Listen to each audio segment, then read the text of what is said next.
Hello and welcome to episode 2 of the Academic Skills Development series.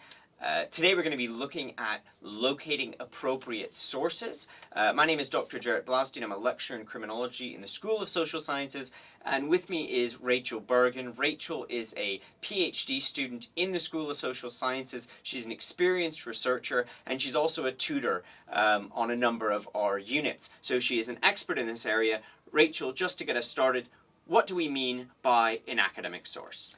Well, Jarrett, when we're talking about academic sources, we're talking about sources that were written for the purpose of research. So that's journals and books written by researchers or academics in the field.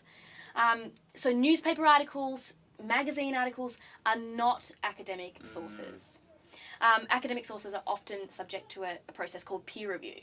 And I think that's an important point there. What we mean by peer review is essentially that the book or the journal article, before it was published, was actually scrutinized by other experts in the field. So the idea is that this helps to make sure that the claims that the author is putting forward, the evidence that they're presenting, and their analysis is rigorous and that we can trust it. So that's what we're really looking for when we say an acceptable academic source. So, Rachel, you mentioned newspapers and magazine articles.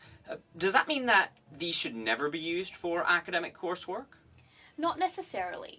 So newspaper articles, magazine articles, and even blog posts can be used in interesting ways to provide examples to support your argument. For example, a blog post could be used to explore how a particular issue is being represented in the public domain. However, the primary basis of your argument should be in academic sources. So, Rachel, what about government reports and official statistics? How should we use these sources when writing an essay?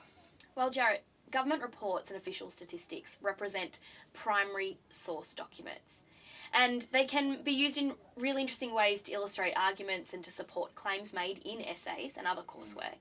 But it's important to treat them critically, because sometimes there's an agenda that needs to be considered. I think that's a really important point, actually.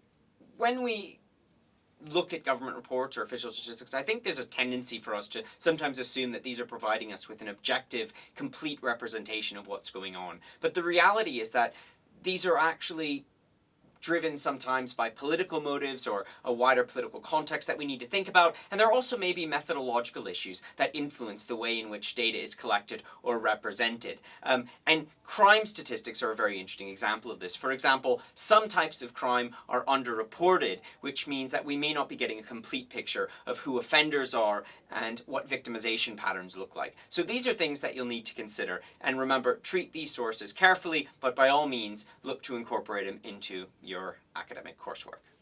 Okay, so Rachel, going back to academic sources, where can students find these? Where can they be located?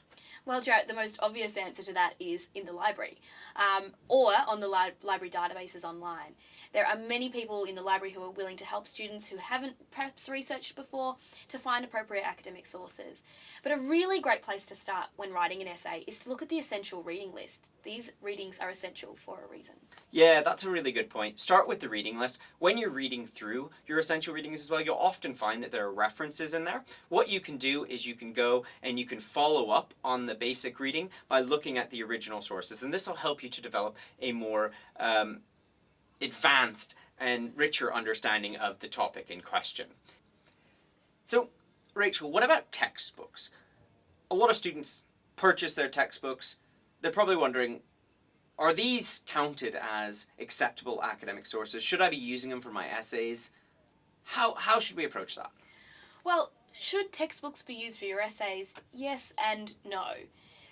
It's really important that if you don't have a good understanding of the content, to refer to those textbooks, because they do explain it in more accessible terms.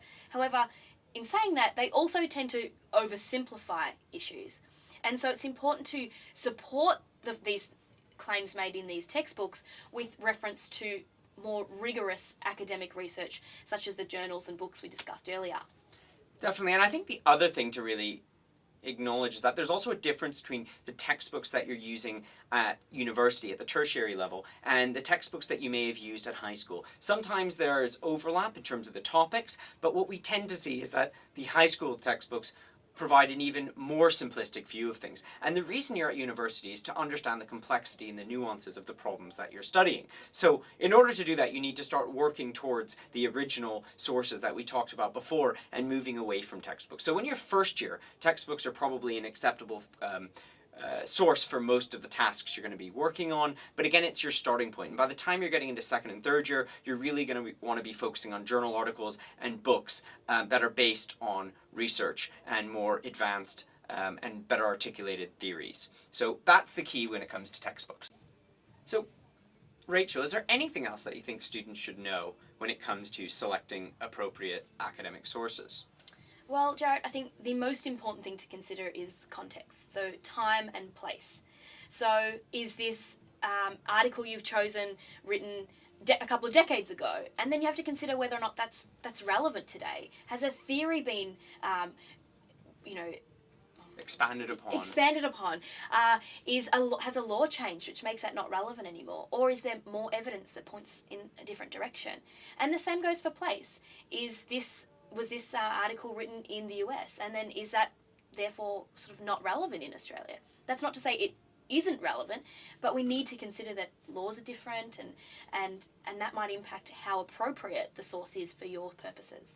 Yeah, I think that's really important, and I think what we see sometimes is a tendency by students to just consult the first thing that they come across. And actually, it's important to, again, bear in mind the date that the publication was written, the place that it's focusing on, and think about whether it's still relevant today. It may well be, but it can also be useful to draw upon that source in order to look at a particular issue in a particular historical or geographical context for comparative purposes, or maybe just to get a sense of how things have changed. So that's what we're really emphasizing here, is consider the context surrounding the piece and make sure that you can demonstrate an awareness of this in your written work as well, because that's something that demonstrates to us critical thinking, and it's one of the skills we're looking to develop in our students. Okay, so Rachel, hopefully the students have found that helpful.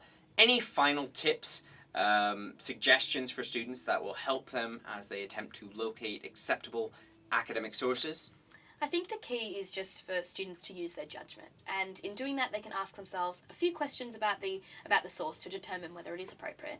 For example, is it recent? Is it relevant in the context? Is it academic? Was it intended for an academic audience? And is the source from a reputable journal? Yeah, these are all important questions. I think the other final point to make, and this is something we're going to pick up on in one of the future episodes, is that in order to make the most of these sources and actually to make informed judgments about whether or not they are appropriate, you have to actually read the sources. And that doesn't mean skimming them, that means critically reading them. And we'll talk a bit more about what that actually means and strategies for doing this in the future.